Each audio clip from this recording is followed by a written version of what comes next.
Alléluia.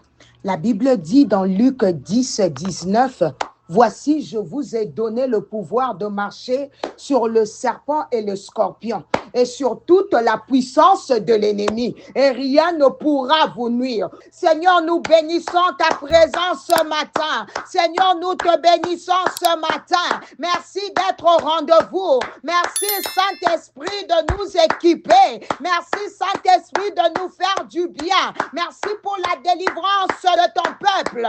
Merci, éternel, mon Dieu. La Bible déclare, lorsque le Fils vous a franchi, vous êtes réellement libre.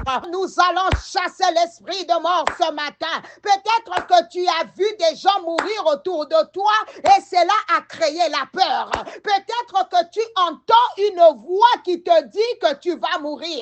Peut-être que tu combats une maladie qui veut te faire croire que c'est ta fin. Même si tu es couché sur les lits de l'hôpital, même si tu es au coma, je viens te dire que ce n'est pas ta fin, car Dieu n'a pas encore fini avec toi. Ce matin, nous déclarons que tu ne mourras pas, mais tu vivras et tu raconteras les œuvres de l'Éternel.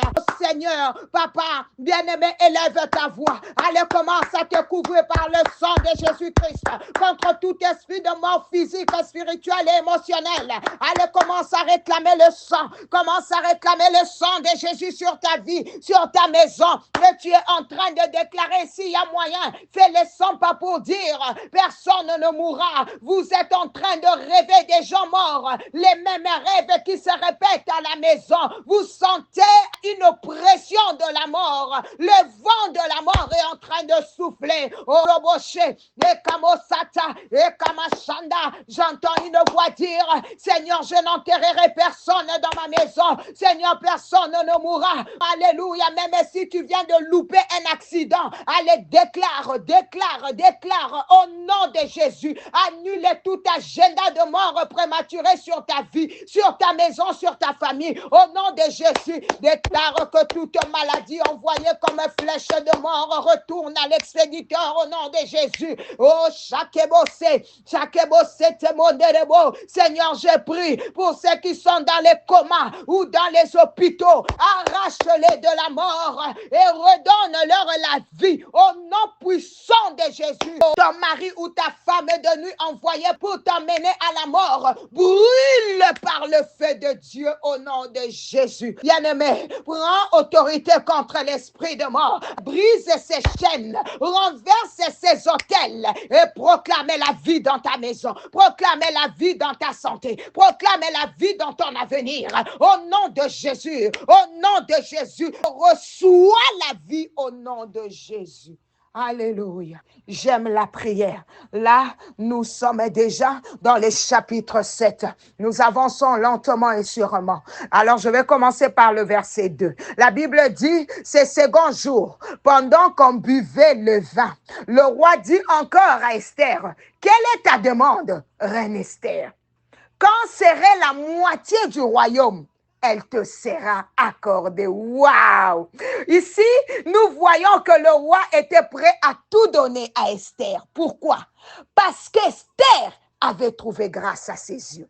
Bien-aimé, lorsque tu trouves grâce devant Dieu, même les hommes qui ont le pouvoir de décider de ton avenir ne peuvent rien te refuser. Quelqu'un me donne un amen si tu crois à cette révélation. Alléluia. Maintenant, écoute Esther. Esther répondit, là je suis dans le verset 3-4. « Si je trouvais grâce à tes yeux, ô roi, et si le roi le trouve bon, que ma vie me soit donnée à ma demande. » Alléluia. Et celle de mon peuple à ma requête, car nous avons été vendus, moi et mon peuple, pour être détruits, égorgés et anéantis. Remarque la sagesse d'Esther. Elle n'est pas venue avec agressivité, hein? Elle avait préparé son terrain avec des stratégies spirituelles, la prière et le jeûne, puis avec la douceur et l'intelligence. Beaucoup de femmes dans leur foyer manquent de stratégies comme Esther. Elles parlent dans la précipitation. Elles réagissent avec colère au lieu d'utiliser la sagesse et la patience. Esther avait déjà gagné le cœur du roi avant de faire sa demande.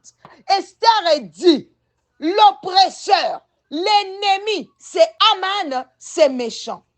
Alors, je me suis demandé, le mot oppresseur, c'est quoi?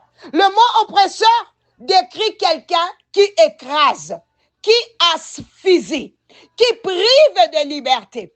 Les qualifications d'Aman, orgueilleux, manipulateur, haineux, jaloux, meurtrier et autres. Esther ne l'a pas accusé sans préparation. Elle avait attendu le moment où le roi était prêt à punir quiconque lui faisait du mal. Résultat, le roi choisit sa femme au lieu de son conseiller. Beaucoup d'hommes choisissent leur famille au lieu de leur femme. Ils dénigrent leur épouse devant leurs amis. Ils la rabaissent devant leurs parents. Or, Dieu dit, l'homme quittera son père et sa mère et s'attachera à sa femme. Le roi a choisi Esther. Apprends, frère, à valoriser ta femme. Et sœur, à utiliser la sagesse d'Esther. Au nom de Jésus. Maintenant, regarde les versets 7. Je crois 8 aussi, si on peut y aller. Le roi s'élève, irrité, et Aman, pris de panique, implore Esther.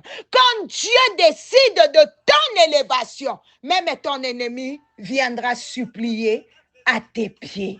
Alléluia. Celui qui voulait te détruire finira par chercher la grâce auprès de toi. Quelqu'un dit Amen. Alors au verset 9, Arbona, l'un des eunuques dit, voici il y a une potence dressée par Aman pour Mardochée. Attention à ton entourage. Les murs ont des oreilles. Tu peux parler sans sagesse et ce que tu dis peut être utilisé contre toi. Mais ici, Dieu a utilisé Arbona comme un instrument pour exposer Aman. Même les serviteurs autour du roi se sont retournés contre lui. Le roi dit qu'on le pende à la potence. Et l'on pendit Aman à la potence qu'il avait préparée pour Mardochée et la colère du roi s'apaisa. La colère du roi s'apaisa. Celui qui creuse une fosse pour toi tombera dedans au nom de Jésus. Aman est mort par sa propre arme. Tant qu'il était vivant, la colère du roi ne s'apaisait pas. De la même manière, tant que certains hôtels maléfiques ne sont pas détruits, ta vie reste sous pression. Mais ce matin, toute ta manne spirituelle doit tomber pour que la paix de Dieu s'établisse au nom de Jésus. Je déclare ce matin que tu marches dans la faveur divine, que ta famille, alléluia, sera couverte, alléluia, par le sang de Jésus et que toute ta manne spirituelle est renversée au nom de Jésus. Seigneur, bénis chaque personne connectée. Bénis leur travail, alléluia, leur maison, alléluia, leurs enfants et fais briller leur étoile, papa, cette semaine. Au nom puissant de Jésus, alléluia. Que mon Dieu vous bénisse. C'était bien l'humble servant de l'Éternel, Maman Nathalie Lekoula. À demain par la grâce de Dieu. Bye bye for now.